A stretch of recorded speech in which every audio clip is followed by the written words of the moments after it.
Welcome to Behind the Armor, where we deep dive into the heart of what matters. I'm your host, Judd Shaw, adventurer, storyteller, agent of change, and speaker on authenticity and human connection. Join me as we explore the complexities of human connection, featuring theorists, scientists, and speakers. Our mission is simple: to inspire you to reclaim your true self and create genuine connections with others. Join me as we lay down our armor and live authentically. Hello, you beautiful people, and thanks for tuning in. Today, we're talking to Riaz Megji. Riaz is an international human connection keynote speaker, author, and coach. Riaz is also an accomplished broadcaster with 17 years of television hosting experience, interviewing experts on all topics, including current affairs, sports, entertainment, politics, and business. Today, Riaz has committed his career to uncovering the key habits of human connection that build extraordinary relationships. Let's uncover what's behind the armor with Riaz. Riaz, my friend, welcome to the show. It's happening, man. Thank you. Thank you for the invite. I'm excited to be here. I'm excited for you with what you're creating, man. Thank you. It's good to hear you. Good to see you. You know, we both share a love of storytelling. And if you don't mind, for the audience, I'd like to share the story of how we first met. We were out I knew of you in the human connection space as being a real thought leader in there. And I'm out in Arizona in December at an event.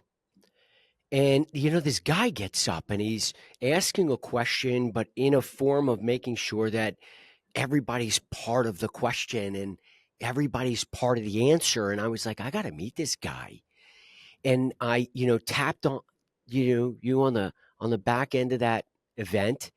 And I introduced myself, and I found at the end of that conversation, there was this connection. It was the way you were engaged in the conversation and the gestures and your words. And I later realized that I've come to know that how you approach these conversations is with such great intentionality. And I never forgot the first time we met. Thank you for that, man. Thank you. I really appreciate that. It's really unique when you get the chance to meet somebody. I know we're a part of the same speaker community, and you never know how the conversation could start, where the journey could go. And it's just, it was a really comfortable space with you, and you walked up smiling, and I was like, this is a connection guy, because I knew your name beforehand, and I was just smiling that we had the chance to connect. And look, it created this opportunity for us to be here today. Riaz, before we get into how you make every conversation count, I wanted to go back to learning, how did you become the expert in the human connection space and an internationally renowned keynote speaker? In other words, what brought you to learn this? I would just credit this to the notion of staying curious longer. And when you think about the average conversation any of us could have in a personal setting, in a professional setting, things move at a rapid pace. And being an interviewer for a living, so for context, for those that are just getting familiar with who I am, I worked in television for 20 years as a broadcast television interviewer and host, and then transitioned full-time to the speaking world. I was always curious of what is one thing I'm going to learn, whether I have 5 minutes with somebody, whether I have 50 minutes with somebody. What is one thing that I can find that is impressive about this person's journey, that I can spotlight, that I can learn from, that I can connect with? And it was just staying curious longer, because somebody could say something. And I think one of the biggest challenges we face, and this comes from a pure intention to connect, is rushed relatability. So if we were to meet and you were to tell me, hey, you know what? I work in the connection space. I used to work in personal injury law. Now, I'm focusing on connection. And I were to jump in right away. Hey, I work in connection too. I've stolen the moment away from what you were about to share. So I think just the simple starting point of staying curious longer, about what can I discover? What could I learn? What could I do to ignite an emotion in this person so they start smiling about a moment that I was able to remind them about that they lived simply by asking the question. And I loved it. I loved it doing it on television. I loved doing it from the stage in the Q&As that you have with audiences. And it's just the beginner's mindset. I think that's Mm. it. Beginner's mindset. That reminds me, if I break down our interaction, my experience with you doing that, I found that I actually went up to you because I thought that you had the answer to the information I was looking for. But I'm making first an introduction to you. And you stayed curious enough in that conversation to wait for me to give the intro of how I know of you and who I am to get to the thing that said, in other words, you knew that through that conversation, it resulted in you saying, "How can I support you?" And I was like, "Yes, you know this guy. Can you hook me up with a contact? Blah blah blah blah blah." But you stayed in that conversation enough to get to that understanding that I approach you in sense of a need of help. Mm. And thank you for acknowledging that. I think there's two interesting dynamics. If I'm going back to that first conversation, it's so quick to jump in. If you're a speaker, if you're a leader, if you're a friend, that you want to just be there to help. But the question I always have is, am I the right person to help? Mm, So by staying curious longer in any situation, no matter what your subject matter or what your scenario might be, I think those questions to understand, how can I prompt before I prescribe? Because if I just jumped to, oh yeah, just talk to this person, and then that person would be like, why did you send this person to me? I don't think I can help them. mm, I have been an inefficient resource for both yours and their time. mm, So I think in that moment, one, there's a nice genuine rapport we both have, being people that ask questions for a living. And then two, clarity that I believe I did have a resource that, I could direct you to. And I'm going to shout out that resource. His name is John Rader, who's great on the social media side of things, helping amplify the voices of speakers. I'm glad these things are happening because, one, I believe generosity always wins. But two, I have observed that in the speaking community, this is a beautiful community of abundance where you want to see each other win. And even if we're in the same space, there have been sometimes I've been shortlisted for events and I ask, hey, who am I up against? And I would literally say, that person is phenomenal. Hire them. mm, And the client would be like, what? And I'm like, hire them. If you want XYZ, I believe that person will serve you better. If you want to create a shared emotional experience with connection, and if you feel there's an emotional absence with your leaders, I'm your person. But maybe just hire us both. And you've won on both levels. And I think that's the beautiful part of this industry from doing a job interview is everybody wins. mm. So, as you pointed out, you have been in communications for most of your life, right? In in interviewing, in television broadcasting. I mean, some of the interviews you've given are some of the biggest names in the world that people would know of. Um, did you find yourself to be a natural communicator? And, can someone who's not learn the same skill set and way to approach conversations and communication the way you naturally can? Hmm. Well, I mean, thank you for the compliment. I was very rigid in the beginning. So, for context, I got a finance degree. I came from a business background entering the realm of communication. So, I didn't go to broadcast journalism school. I just looked at the idea of what if I pursued a career path that was fun, that you could connect with, interview, and learn from people for a living. So when I got in, my producers would say to me, they'd look at the questions, and I remember one of the first conversations I had with a producer at MTV Canada, where I first got my break in television, and they would vet my questions, and they'd say, "Wow, man, like kudos. Did a lot of research on this subject. These questions are really thoughtful. But here's the thing: where's the fun here? Like, this is so clinical what you're doing. Where's the fun? What is going to ignite this person? What is going to make them smile? Where's the emotion that's going to come out of this experience? Because as we both know, sharing information is transactional. When you get to the emotional part and can create breakthroughs, that's where the transformation happens in the conversations. So I think having good mentors in the beginning that would push me in a positive way, that would productively disrupt my approach to focus on the emotional mindset. What are the stories you can explore? What are the questions you can ask to unlock to invite reflection? Because self-reflection precedes self-discovery, and get that person in a reflective mode. So getting in the idea of, yeah, what is fun for this person? What are they obsessed with without outside of their profession?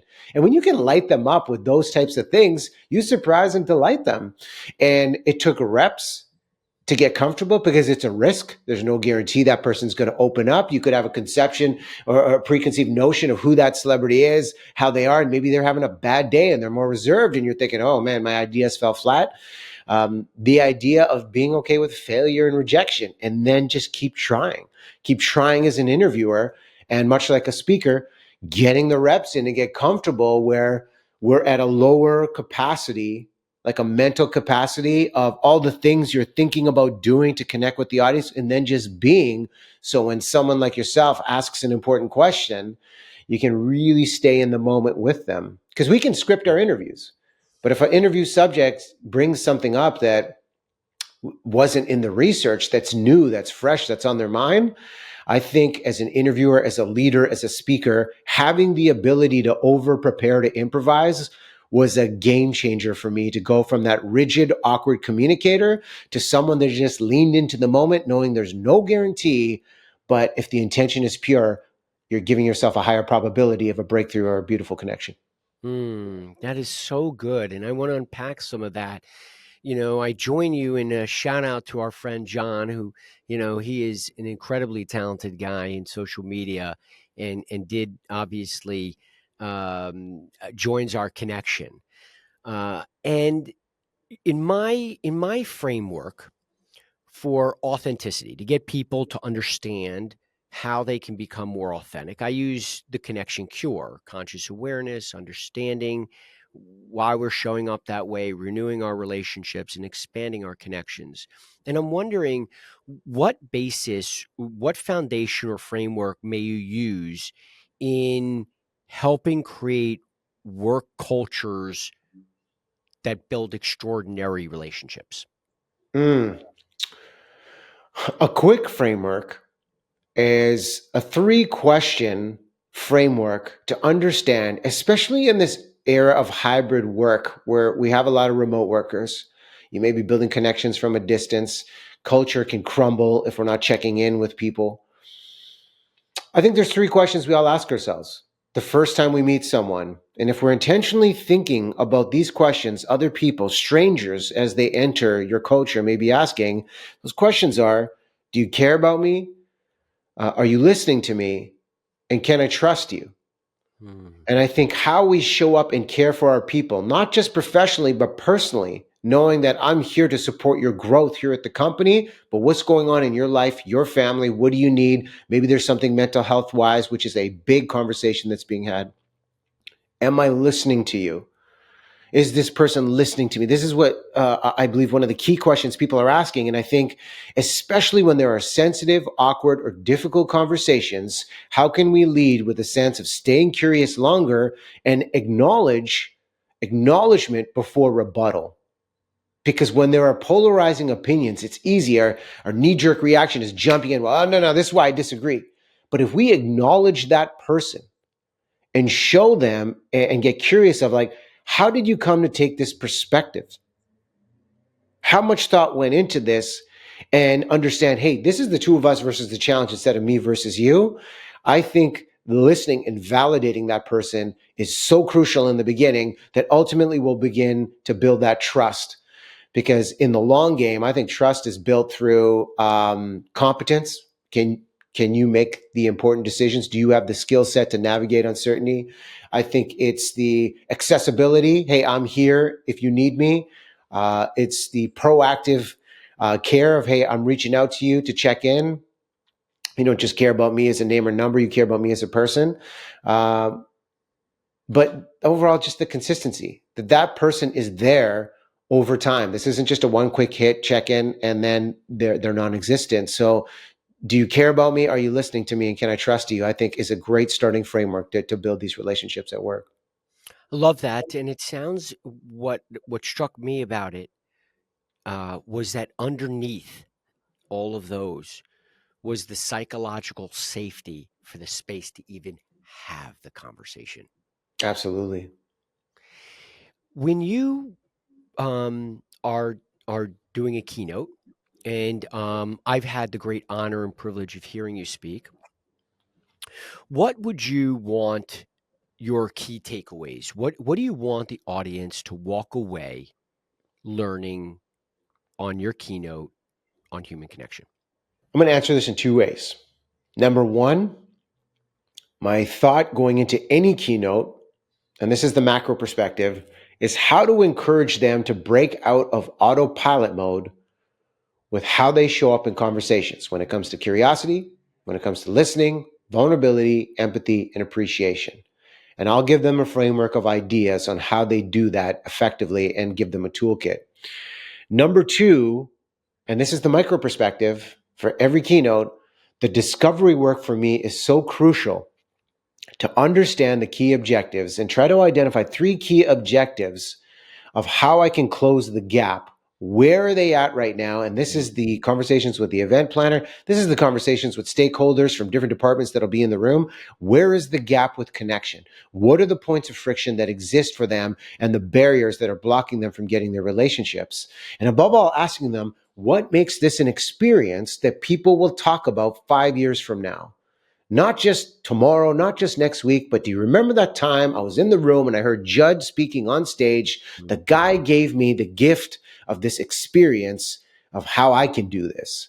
And that customization can only be answered after the discovery work. So is there a framework I work with? Absolutely. But more importantly, how does that framework close the gap of where they are and where they want to be with the relationships that exist in their work culture? So interesting. And you use the word experience, and now I realize that your point of having every conversation count, their experiences in and of it themselves. Like my meeting you was an experience. It was all in the heart of a conversation, but yet it was still an experience. I never Mm. thought of it that way. Thank you for for showing me that. Well, thanks for highlighting it. Thanks for saying that, because the reason I do this work now as a speaker, and this is why in the discovery call, if somebody reaches out and is interested in collaborating, I want to be on that first call before the agent, because my most important thing is understanding what they want to create. If they want someone on a stage that can just share research, key ideas, maybe a framework, I say to them, that is phenomenal. Let me suggest 3 speakers that can serve your cause. But if you want to create, and I believe my opportunity to serve is when leaders tell me we feel like there's an emotional absence with our leaders, that they're so busy, they're so overwhelmed, they're so inundated. At some point, they got desensitized and they forgot how to feel. And if their goal is they want to create a shared emotional experience, my goal, Judd, walking into that room is, how do I move this audience? How do I take them on an emotional journey through storytelling, throw in the research, but above all, make this feel, to your word, like an authentic conversation. We're just in it. There could be 10 people in the room, 100 people in the room, 1,000 people in the room, but they feel this is one-to-one.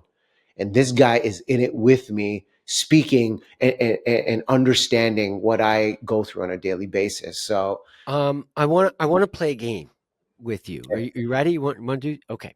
bring the So fun, man. Yeah, I let's follow do it. you on Instagram, and as you pointed out, we use the same guy to help us uh, amplify our voice. And your handle, well, I don't know it offhand. Just at Riaz Megji. There you go. Can you spell that for the audience? Very important question. Yeah, at Riaz or Z, M as in mom, Eghji.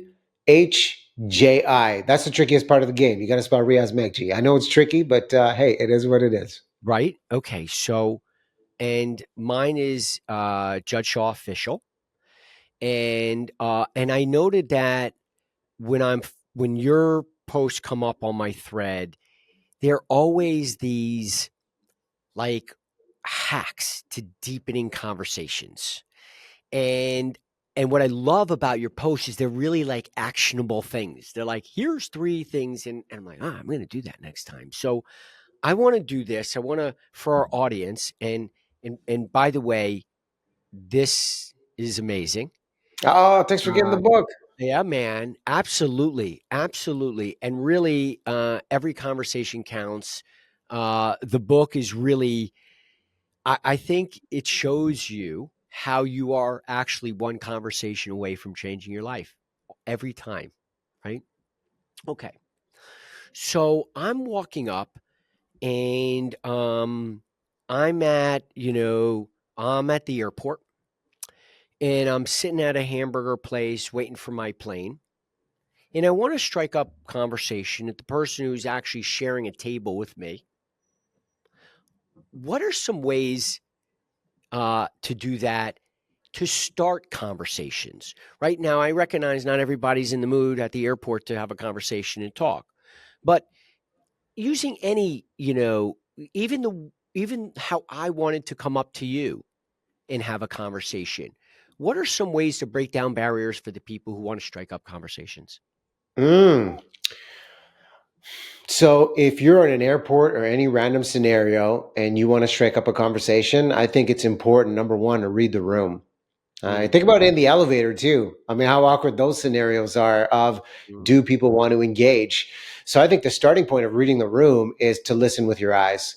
And if I see somebody sitting at the table and if they've got AirPods in and they're looking down at their phone or they're eating their food or reading a book, they're doing the activity that's serving their purpose right now. I probably wouldn't engage with that moment because they're already activated in what they want to do.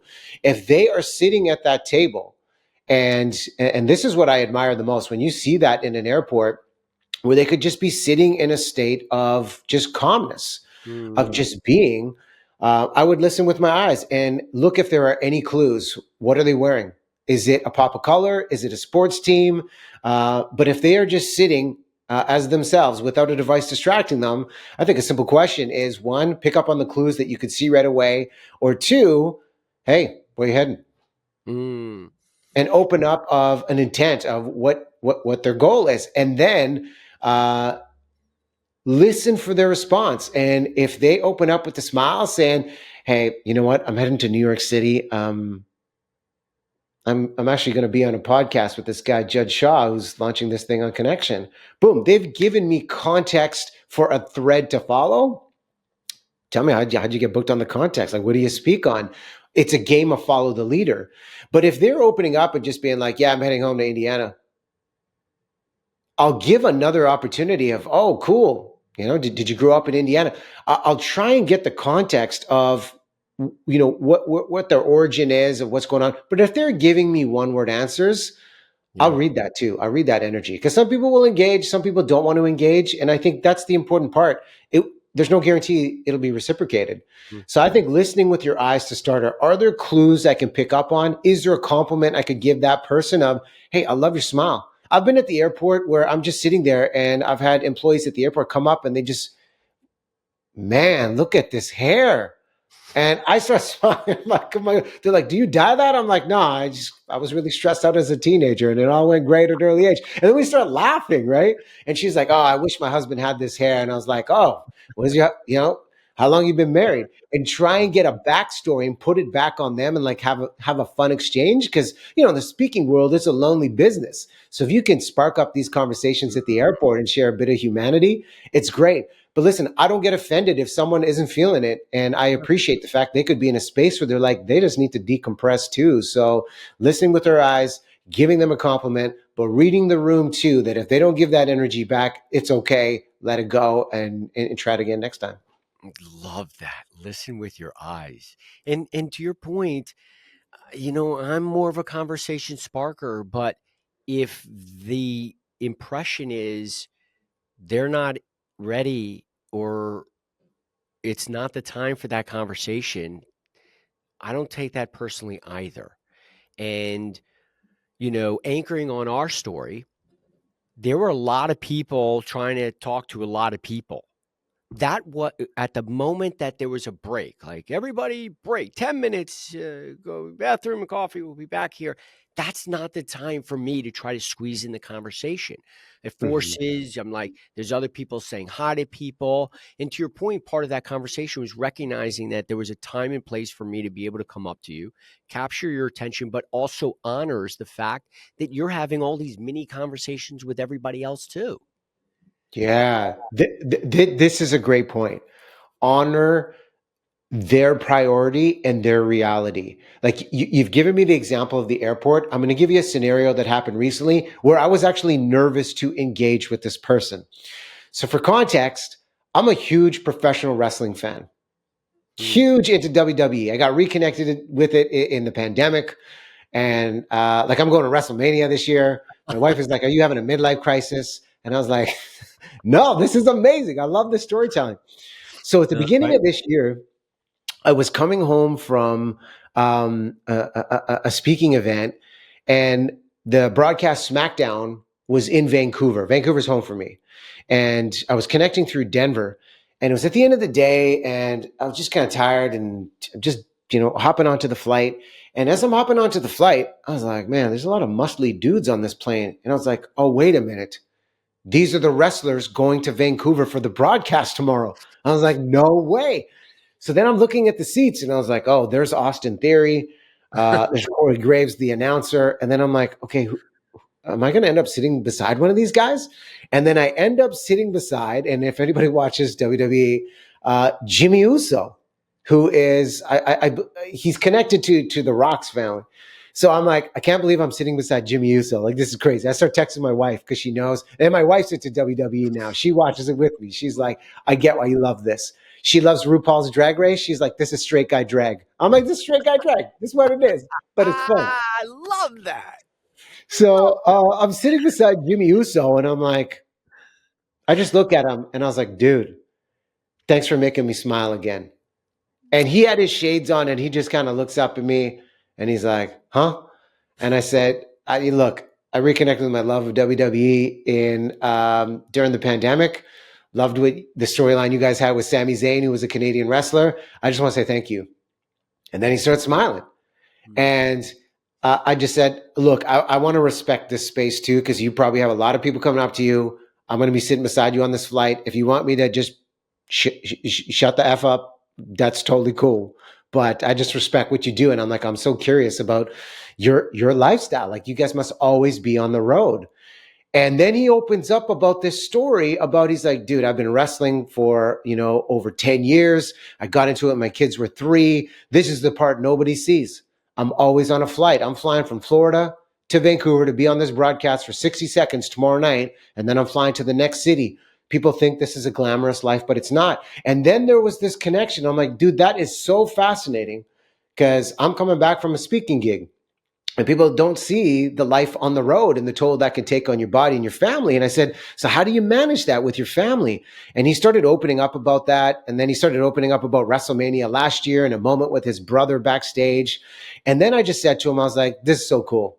Look, man, I want to respect your space again. And I think that's important when we're with strangers or in a confined space and you're engaging with somebody, giving them an out and an option is crucial. I love that. And respecting the space, saying, hey, you know what? I enjoy what you do. Like, if you know them, or even if you don't, I just saw this on you. I love what you're wearing. I love your smile. I just wanted to say hi. Also want to be respectful of your space. I know you could be tired. You want to do your thing. People honor that. Like, Yeah. they respect that you're keeping yourself accountable. Yeah. So that was a moment where it just spurred this great conversation. And I'm just smiling of, man, that's serendipity to love wrestling and be put beside a wrestler. And now I get to go to WrestleMania next month with my wife's boss, which is amazing, with her president. So I'm like, Amazing. yeah. Amazing. It's also, it's the permission of getting out of the conversation, recognizing that some Yeah. of us, like for you, you probably could have talked the entire flight about the wrestling. You're just so amped up and so excited about it, but he may need a break from it. And hey, I want to respect is giving somebody the permission to say, you can stay in it with me, but you can also get out. Yeah. I Yeah. love, That is yeah, beautifully put. explicitly communicating the Yeah. permission to exit, Yeah. that creates safety for that person of, oh, okay, they're going to be gone in a couple minutes. They're not just going to overwhelm me, because someone may want to engage. They may want to engage in a short period, or they may not want to engage. But if they know you've given them permission, that creates safety. Yeah. Totally agree. And I want to go back to the moment when you're the person now on the other side of the person sparking the conversation at the airport, because I talk about, Riaz, the ripple effect, right? And the ripple effect is when we make these connections, positive and or negative, the ripple effect is real, hard to measure, but exponential in impact, right? It's like when you walk up and the person at the Dunkin' Donuts line, you're like, hey, what's happening? How are you? How are you? And they get excited. And now they're smiling because you're just making them laugh and smile. Who knows? Now they're going in the back and they're like, hey, she's like, hey, Jimmy, it's like it's a ripple effect. And so I also recognize, and I think some of us need to hopefully can get mindful about the moment that we're also being offered, which is an opportunity of connection. And when we want to turn it down, let's turn it down with grace and compassion, and um not disconnection, right? Which is I'm from Indiana. Oh, you grow up in Indiana? You know what? I so appreciate your asking. If you don't mind, I'm doing XYZ or whatever. I actually really appreciate wanting to reach out and spark a conversation. But right now, if you don't mind, I don't want to be rude. I don't want to, be a jerk, but I really need to do X, or I need to focus, or I need to catch whatever it is. But like, let's decline the connection with grace and compassion too, and not be the jerk to be like, what? Yes, yes. We need more of that. That's grace. That's acknowledgement, um, and that's just transparency. That's empathetic transparency to be like, hey, man, I appreciate you're putting this out there for me. Look, I'm tied up with this. It minimizes the ambiguity because it's easy for someone to feel rejected in that moment and Right, think, oh, is it something I did? It has nothing right, to do with maybe what you did. It has everything to do with the deadline that person's working with. right. You have an intent to engage. They have an intent to accomplish their objective at hand. So, yeah, with grace, accepting the offer and then declining the offer in a Yes, respectful way as you're yes. introducing, that's beautiful. Yes, and that also tells that other person it's okay to be trying to connect. This one's Yeah. not the right time, but keep going. Keep doing what you're doing. Yes. Yes. Okay, so my I have a team member, Buzzy, and Buzzy and I are always hanging around, and him and I just like sometimes we're just even talking over one another. We're just so excited about the conversation. I find that it's been hard for me to hear and to listen. And those are two different things. And what tips would you offer to, Buzz and myself and all those out there that when we're in the conversation to be able to stay in the moment, staying curious without jumping to it? Because I'm just so excited to speak on what you said. I'm Mhm. not even listening anymore because I'm just waiting for my turn to talk. Mm. Yeah, this is such a valuable point because I think it's so relatable. The excitement and pure intent inadvertently becomes a barrier. Mm, So the note we started off on is staying curious longer. Even if they're giving you something that you want to jump in on, asking those questions that reveals your excitement. So if we're given the context of, okay, Judd, you're building this podcast. Tell me about your process of the podcast. And it's like in real in this hypothetical example, I have this rich context of being an interviewer, talking about connection, but just leaning in. Tell me about the podcast. What's lit you up? What's been the most memorable nugget so far? How do you approach these interviews? What's your favorite question to ask? How do you navigate follow-up questions and create this sense of excitement through your curiosity? So the spotlight is in one place. We've slowed this down where we still have a healthy back and forth, which I think is important in any conversation to, maintain attention and engagement, but almost driven the sense of curiosity where if I'm asking all of these specific questions about this niche you are in, we'll get to a point where you could be like, dude, how do you know all of this about interviewing? And then it flips, and then there's my opportunity to serve. I think it's almost the age-old adage of slowing down to speed up in our conversations. We're eager. We want to make things happen so fast, but if we just slow down and let it breathe, think about the moment, being okay with, I believe, a productive silence. And you've said something that's really meaningful, or you've asked a question that's really meaningful, and then letting it sit and not even jumping in, you're like, that person is reflecting on that question you just asked them. And if you or I, as interviewers, jump in too quick, we almost kill the moment from this beautiful creativity that was just processing from that person. So I think maybe a starting point is a quick tip of getting comfortable with productive silence and just slowing it down and making that an intent and a habit. It's a beautiful thing as an interviewer because deep thought, deep reflection will really start to pour out. And then they'll know this person's really listening to me. They're not rushing the process. I love that. So you and I are having a conversation, and I'm talking like this, right? And we're having this count, and then I'm here, I'm talking, and how disruptive is this device in human connection conversation? Well, the research on the idea of a smartphone even being on the table at dinner, and some of the research that's in the book talks about the idea that you've impaired your ability to fully listen and absorb what somebody is sharing by 20% just by having the phone on the table, even face down, because you're anticipating a ping, you're anticipating something else to interfere with what is happening in front of you. And for the other person seeing the device on the table, they have been told that they are either an equal priority to your phone or a lesser priority, that if something comes there, you're going to this as opposed to them.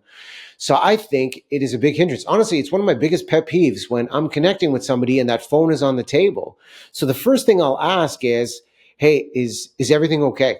Like if you're a parent, I understand you may have priorities. There could be something going on. First, I want to diagnose, is there a sense of urgency of why this phone needs to be on the table? Because the quick assumption could be like, why are you doing that? That's a distraction. Meanwhile, somebody could have something intense going on in their life and they need that. I want to respect that. If they don't, I'll politely just say, let me just wait till you're done with that. And then, you know what, we'll jam. And then people will be like, oh, okay, sorry. I didn't even realize, oh my God, I was doing this. Nobody wants to intentionally be rude to somebody else. I want to be respectful of their space first, but also keep our space accountable so we can connect and remove the distraction and letting them know, hey, you know what? If it's a habit and it's happening on the regular, letting them know, hey, I love our conversations when we hang. And you know what really helps for me specifically is, when our devices are away. Like I'm so distracted from my device. One of the biggest things I'm trying to work at is getting better at being bored and not being distracted by my phone. And it helps me when there's like no phones on the table. Is this cool that, we just do this and there's no phones on the table? And not putting the onus or responsibility or calling them out. It's just calling each other up of, hey, my intention here is I want to connect with you, and doing it in a graceful way. Like you talk about the graceful permission and exit of the conversation. I think it can be done the same way because the phones, they do get in the way. What would you also have found in your studying and thought leadership of human connection, particularly in conversations, are blockages to deepening the conversation or the connection? I think one of the biggest barriers of human connection is, do I have permission? You brought up this word earlier, permission. I think this is such an important word in the connection process of, do I have permission? Is this a safe space to share? Mm. And if we're looking at the context of work culture or even friendships on a personal level, how do you know if you have permission to go deeper and be vulnerable? Will it be received? Will it be rejected? And I think there's a big opportunity as leaders, as friends that care, to just go first.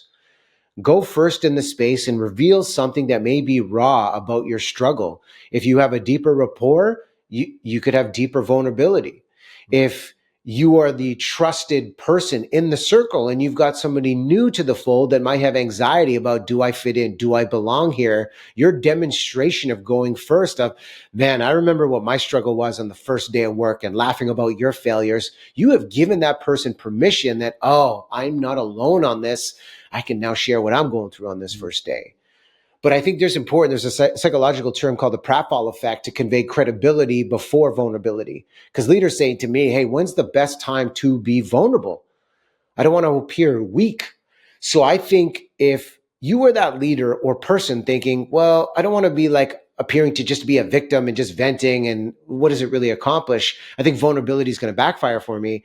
I think if we want to establish credibility before vulnerability, there is a difference between being vulnerable and declaring and sharing the struggle and weakness, and openly articulating value added vulnerability to the point where we're sharing, man, this was a big struggle for me. But you know what's really helped? I tapped into the mental health resources at work. You know, I started talking to a specialist. I started talking to a therapist that really helped me navigate and understand why I'm feeling this way. And I think these resources can help all of us. Boom. Immediately you've activated the opportunity of, one, relatability of, oh, all right, Judd and Riaz, they're not perfect. They're talking about the struggles they got. I've got struggles too. And oh man, here's what I can do about it. Because in any conversation, I think I want the other person on the other side thinking, one, I relate to that, but two, I can do that if there's an idea or insight I want to share. I want to empower them in the conversations. So good. It's value added vulnerability that breeds vulnerability. Mm. I have found, at least at even my law firm, that the leadership has changed when I'm giving my team permission to speak. Meaning, I want them all to know that that means I'm inviting you to raise awareness to issues, surface problems, raise your hand if you have an idea, give us feedback, welcome input. All of those ideas, these concepts of generating the real energy of your team by having them contribute, they need to feel safe, mutually respected, a sense of belonging in order to do that. So Mm-hmm. you can say it all you want, but you also have to create the environment, to your point, that psychological safety for that team member to know that's not just words. They need to see the actions. Mm, Like in yours, the law field fascinates me because the stakes are high, tensions could be high, emotions could be high. What have you found that's worked well with how you give your teammates, maybe even your clients, permission to get personal? What have you seen, observed, or maybe even practiced that really helps you build connection with your teammates and clients? Great question. With my team, I found that it's through my own storytelling, acknowledging that my best mistakes were those that I fell forward, that Mm. I didn't learn from any of my growth. I learned from these mistakes and give them examples to show how that's true. I acknowledge that today, that what I would do in our office setting now would not be what I would have done, what I did 5 or 10 years ago. And by acknowledging that, I'm learning with you. I started my own law firm in 2012. It's like having a baby. There's no playbook. There's consultants and idea, but you're learning on the go and you're making mistakes. And as long as you're growing personally and professionally from that, I think that's okay. And I needed my team to understand through buy-in that I'm investing truthfully in you because you're investing in my company. Thank you for for your help.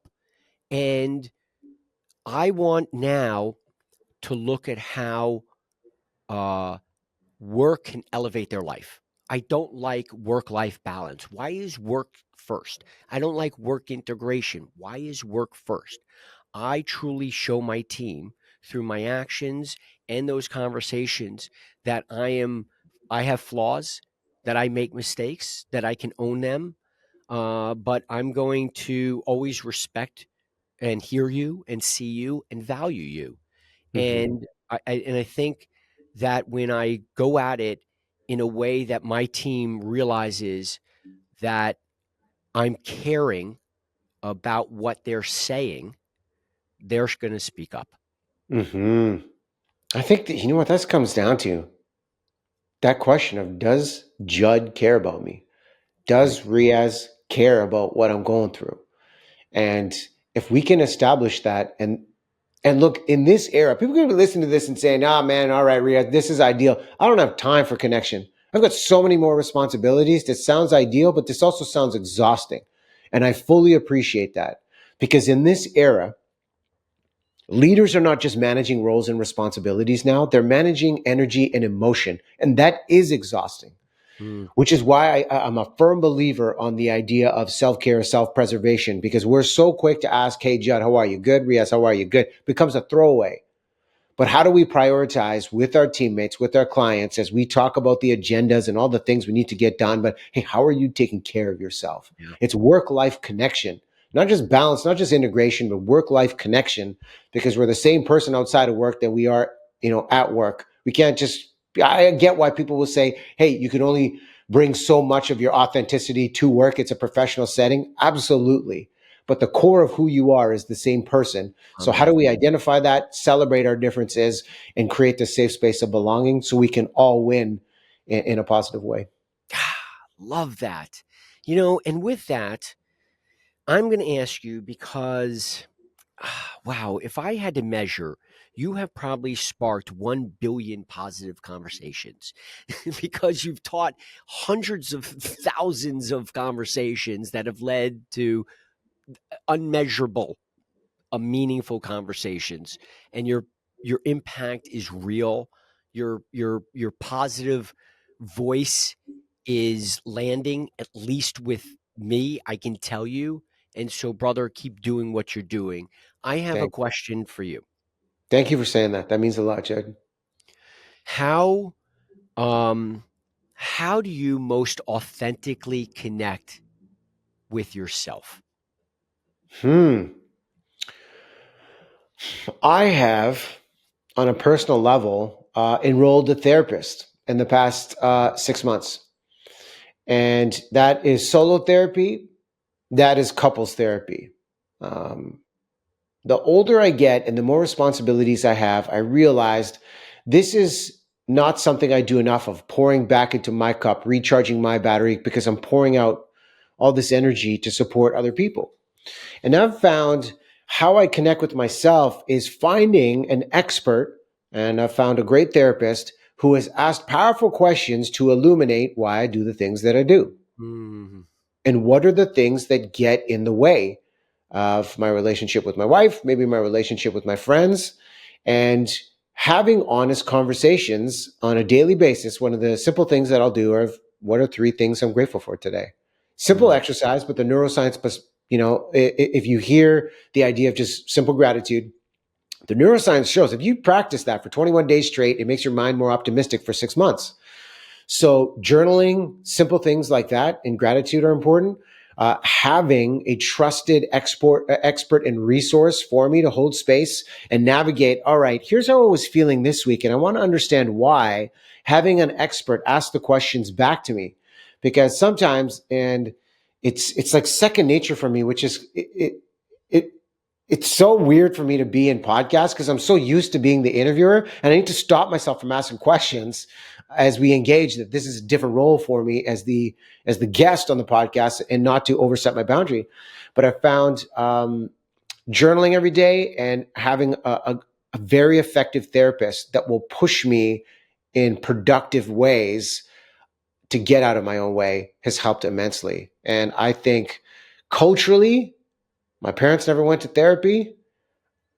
I think everyone can benefit from that exercise, and even mental health resources. I hope that stigma is removed, because if you need space, if you need somebody, I find I'm recharged after that. I find I'm acknowledged, and I'm taking notes in my therapy sessions to just work through, digest, and think about what this all means. And it's valuable for the work of connection, of how I can hold space for others as well and be more empathetic to their reality.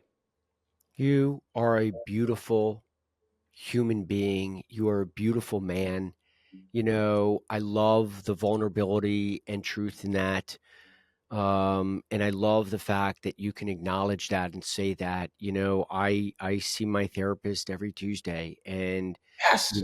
and she is a guide. She is one of my sounding boards. She is a trusted source of information for me to understand, how am I feeling? Why am I feeling this?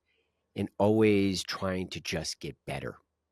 Mm, And I want for anybody listening to that to know that, you know, what was the stigma for me is, it sounded like if I said I had a therapist, that it must have been I had problems. But I also realized that some of the time that I stuck with a therapist longer, or in therapy, or in focusing on self-care, that was the healthiest times I also were.